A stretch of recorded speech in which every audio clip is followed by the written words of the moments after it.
Hello, everyone, and welcome to today's Physio TV session. We'll, in this next series of Physio Classroom, we'll be just quickly overviewing the complex regional pain syndrome. This is Dr. Siddhanth Sawant here, an assistant professor at Sancheti College of Physiotherapy. So before I start with an overview of complex regional pain syndrome, let's just quickly spend some time in understanding what do I mean by complex regional pain syndrome. So this syndrome was basically known as reflex sympathetic dystrophy and also known as causalgia. But the problem which they faced was pain was one of the major symptoms throughout the stages. And that's why they felt that the name needs to be revised. And that's why they came up with complex regional pain syndrome, where the origin of the pain was still a query. Having said that, when I talk about the clinical course of this disease, we'll just quickly see what is the clinical course. So for clinical course, there is basically three phases or three stages that the disease goes through. That is acute, the first one, where there is going to be, it lasts around 3 to 6 weeks. And there is pain, which is the predominant feature in this stage. Followed by that, there is hyperhidrosis, there is warmth, there is erythema, then there is a rapid nail growth, which is seen. And apart from that, there are other signs of pain as well, which are seen because of vasodilation. There can be hyperasthesia, there can be allodynia as well. So this is your acute or reversible stage, as they call it. Followed by that, there was a dystrophic stage or vasoconstriction stage. Okay, this lasts around 3 to 6 months again, and it is characterized by sympathetic hyperactivity. So this is the stage where basically your sympathetic hyperactivity comes in, along with your burning pain, along with hyperasthesia, which gets exacerbated every time the patient goes into the cold weather.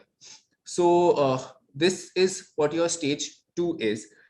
It also is at the stage where your osteoporosis basically starts setting in, along with brittle nails. So this is one of the prominent features of the stage. Followed by that, when I talk about the atrophic stage, that is the third stage, this stage basically begins at around 6 months, and it can last up to 1 year after the injury as well. Over here, the pain will now start gradually reducing as and when we are moving ahead, and there will be severe osteoporosis that will start setting in. With osteoporosis, one of the major problems that we face in this stage is muscle wasting.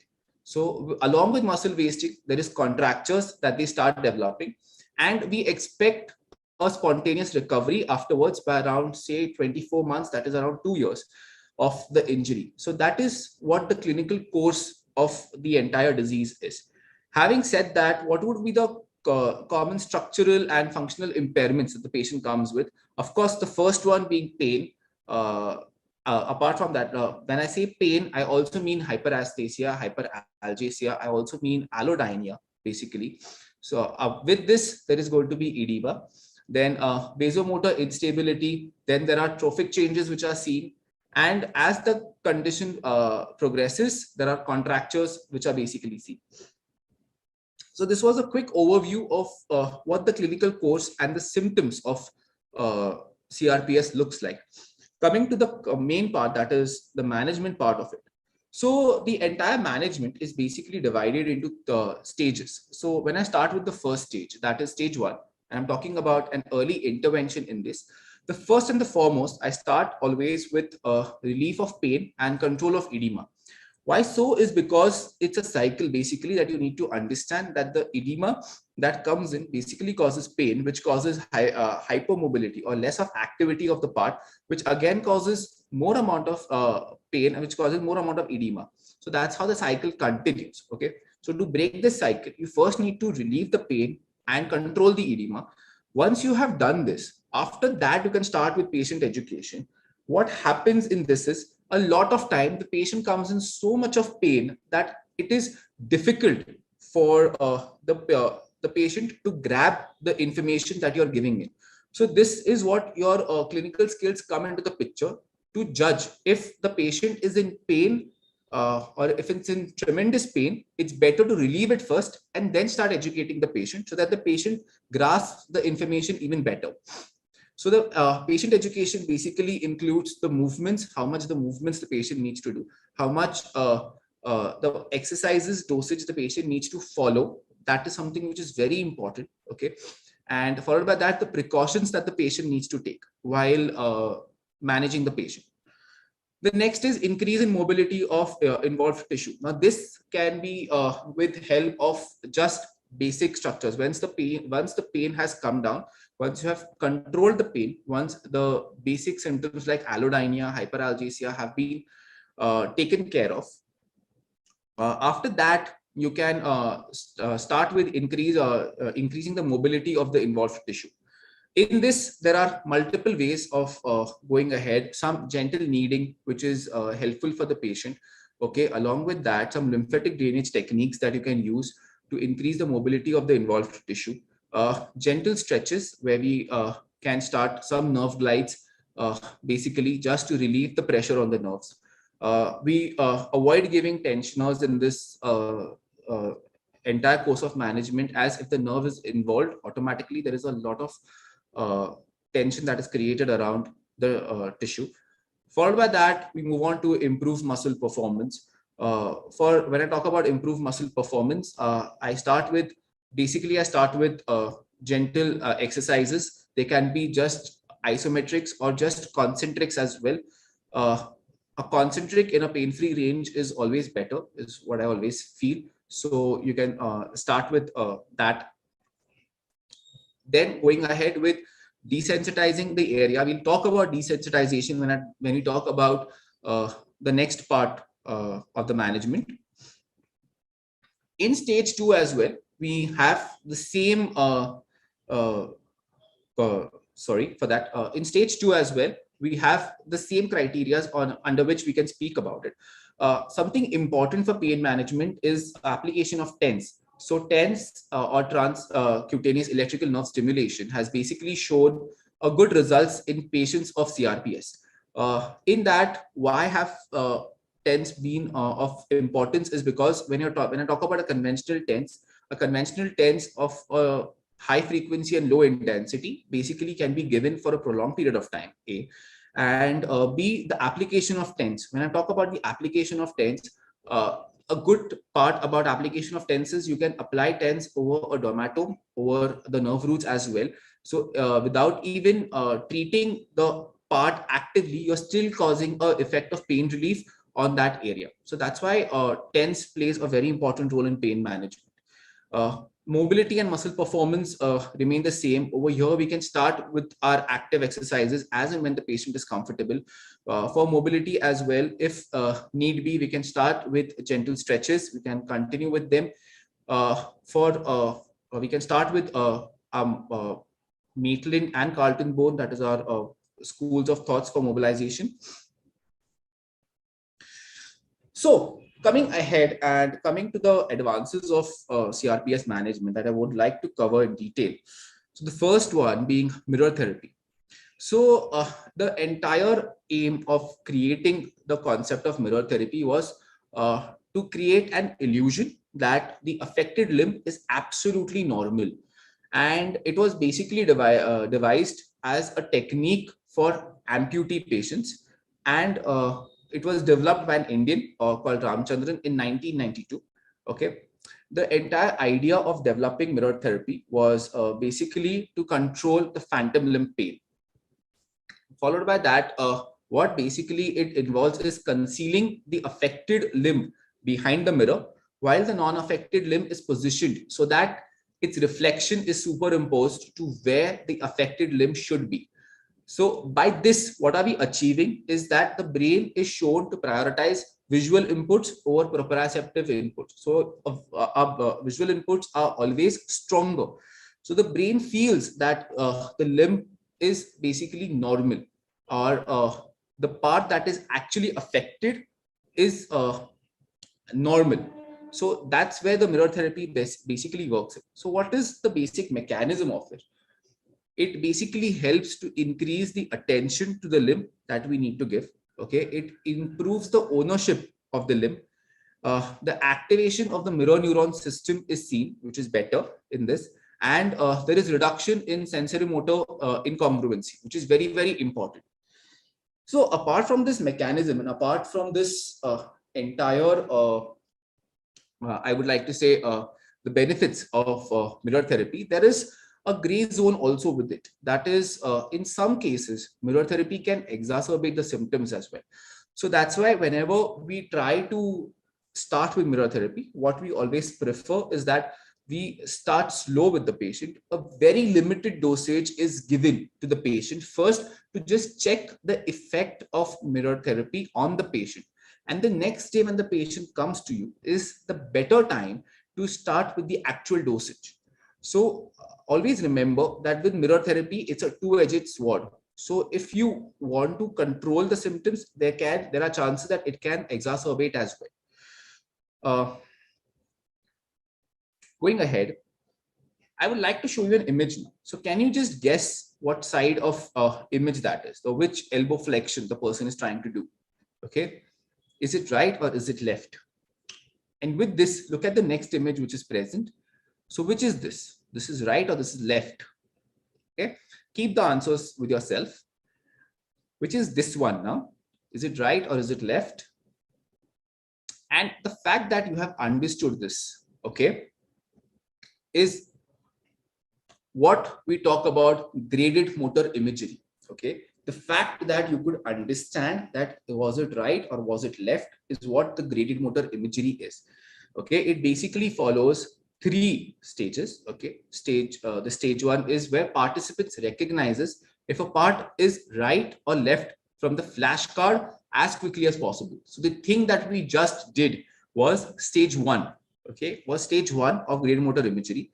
Stage two is participants imagine moving the affected limb into the position demonstrated on the photograph. So when you start imagining that you are doing an elbow flexion, or say as the distal extremities are affected commonly, if you're trying to do a wrist flexion of the affected limb, that is going to be stage two. Mind you, the person is just imagining the motion. The person is not doing the motion at all. Okay. On the other hand, when I talk about stage three is where your mirror therapy comes in, where both the limbs attend posture similar to the photograph. Okay. Why mirror therapy in this is because, as we discussed in our previous just a minute ago, that is mirror therapy or your visual inputs are basically a stronger stimuli compared to your proprioceptive stimulus. And that is one of the major reasons why mirror therapy is kept at stage 3. Going ahead with the next part of it, that is tactile discrimination. So when I talk about tactile discrimination, okay, it is used when patient has mislocation of sensory stimulation, and if there is presence of hyperalgesia as well. Okay, so in this, there is some training that you need to give. So depending upon that, there are two stages that you need to follow, or two techniques that are available. That is active and passive. So what happens in an active tactile discrimination is patient is basically putting his or her own thoughts and putting a cautious effect in understanding if the sensory stimulus that is given to the patient is of what category. So suppose if I give a rough stimulus to the patient, then the patient is actively trying to understand, is the surface given to the patient is rough. Okay, so where the patient actually moves the hand on the surface and understands and sees it to himself that this is the rough surface, this is how the rough surface feels like. That's why you start with the rehabilitation. The person is re-educating himself and understanding how the rough surface feels like. On the other hand, when I talk about passive, okay, where the touching affected area without a cautious thought to the stimulus is done, where what do I mean by this is the patient is absolutely passive. I go ahead and I touch the area, the surface to the patient, to the affected area, and the patient has to just guess that is it rough or is it smooth, or what the type of stimulus is given to him or her. So that's what your tactile discrimination basically means. Okay. Moving ahead with the remaining few, the one is exposure therapy. So when I talk about the exposure therapy, it is used in patients with pain related to anxiety or fear. Okay. So what do I mean by this is, and the graded exposure of feared stimulus will start as and when uh, it will start resurfacing. So what do I mean by this is, whatever will be, suppose in CRPS, you have seen that patients come with a lot of pain and a lot of apprehension to move the limb. They basically associate pain with movement. Now, this has been repeatedly studied over multiple articles, that when I talk about chronic pain, or when I talk about pain that has sustained for a longer amount of time or longer duration of time, the brain starts perceiving movements as a source of pain. So that is something which is very, very important. So you pick up any chronic condition, and you will see this pattern that is developed, where pain is directly related to the movement part of it. And that is the similar thing which happens with CRPS as well. So if I take a basic example of, say, making a light fist, patient will feel that this is a motion which will arise pain. So in such cases, you need to start with exposure therapy. In that, you can always use a graded exposure, okay, of the feared stimulus, as that we did in a graded motor imagery. That is also a best example of this. That is, you start slow, and then you start actually making the patient do the same exercise that you're expected to do. So a step-by-step approach is basically achieved in this, or followed in this. So that was about your exposure therapy. Followed by that, when I talk about virtual reality, and when I talk about this is the upcoming field that is there in this in the management, where basically the patient wears a glove, okay, on the unaffected arm. So suppose if I take an example that I had a distal and radius fracture. Now my hand has developed, so say CRPS, and it's the right hand which is affected. Okay, so what I do is I wear my glove in the left hand. Okay, where I wear the glove in the left hand, but the image that is created on the screen is of that of the right hand. So what my brain perceives is, it's basically my right hand is working instead of my left hand. So, and after that, I can make the patient do multiple activities. That is, it can be, say, playing a game. It can be, say, placing the blocks from one end to the other. It can be doing other functional tasks as well. So what this virtual reality basically does is that it increases the ownership of the limb, and it basically works on the sensory and the emotional aspect of the pain, which is very, very important, is what I feel. Because in patients like these, okay, where they are unable to perform a certain level of activity because of multiple reasons, okay, they tend to lose the ownership of their own limb. And to gain that back, and to gain that confidence back in the patient, you have to work towards it. And if you realize, when I talk about my graded motor imagery, or when I talk about the mirror therapy, or say if I talk about my virtual reality in this, what we are trying to do is that we are trying to increase the ownership of the limb taken by the patient. And by doing this, the patient is made emotionally stable, so that we are working on an aspect of pain which is very difficult to treat. And that's why you need to go very slow with the patient.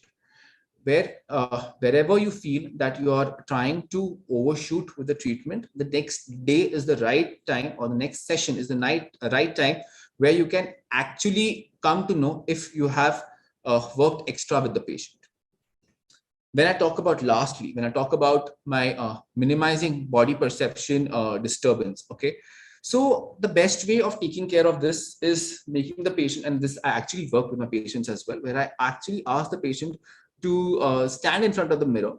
Okay, why is because you need to reduce the patient's body perception disturbance. What do I mean by this is, you tend to forget how your body looks. So there have been multiple research where they have said that a full-length mirror, which the people have not seen themselves in a full-length mirror, they actually had a body perception disturbance. So you need to basically start making the patient stand in front of the mirror, say 5 minutes a day, or just appreciate his or her own body in front of the mirror. That what it does, it basically reduces the body perception disturbance. So having said that, this is what the entire overview of your CRPS looks like. So we quickly started with what complex regional pain syndrome is. We talked about your clinical course. That was the 3 stages. That was the acute, dystrophic, and atrophic stage. And what happens in these stages. We spoke about multiple symptoms or multiple impairments the patient goes through, where pain, hyperalgesia, allodynia are a predominant feature. Followed by that, there is edema. Then there is vasomotor changes. And apart from that, there is a decreased ownership of the limb as well. And how do you manage that? So in the management also, we basically discussed 2 major stages. Stage 1, where the pain management and the control of edema was a predominant feature, okay, which we basically start with that. Why did we say that? Is because when the patient walks into your OPD, the patient might be in too much of pain. And if the patient is in too much of pain, the patient will not be in the position to understand the education part of it. So it's always better to control the pain first, gain the patient's confidence that you will be the right person to help the patient out through this. And then you can start educating the patient. The perception of the information given is always better like that. And after that, we spoke about controlling the edema, how edema is probably one of the major symptoms or major aspects of the entire disease, and how is it important to course to control the symptom. Followed by that, we spoke about increasing the mobility of the affected tissue, improving the muscle performance, and basically desensitizing the area. For desensitizing, we spoke about tactile discrimination in the later half of the management. And one of the major aspects of pain management we spoke about was transcutaneous electrical nerve stimulation. Followed by that, to give you a quick review, we spoke about the advances which include a mirror therapy, which include your tactile discrimination, which include your exposure therapy, which includes your graded motor imagery. We saw 3 stages of graded motor imagery. Later on, we talked about virtual reality, and we spoke about minimizing body perception disturbance in the end. So this was a quick overview of what CRPS management looks like. And always remember that these patients who have come to you are in chronic pain. And when I talk about pain, it's just not about the physical pain that you can see, but there are also going to be other aspects of it, that is psychosocial, emotional, to name a few. So treat these patients accordingly. And yeah, so that's from my side for complex regional pain syndrome. I would like to thank Parag sir and Manisha ma'am for giving me this opportunity. And I would like to thank our principal, Apurva Shimpi sir, for helping me through the entire process. And of course, the technical team of Physio TV for helping me out to set up and to conduct the session for you guys. So I hope you had a fun session and you had something important to take home with you. So this is me, Siddhanth, Sawant, signing off. Thank you so much for your patience and listening. We'll hopefully meet you soon. Thank you.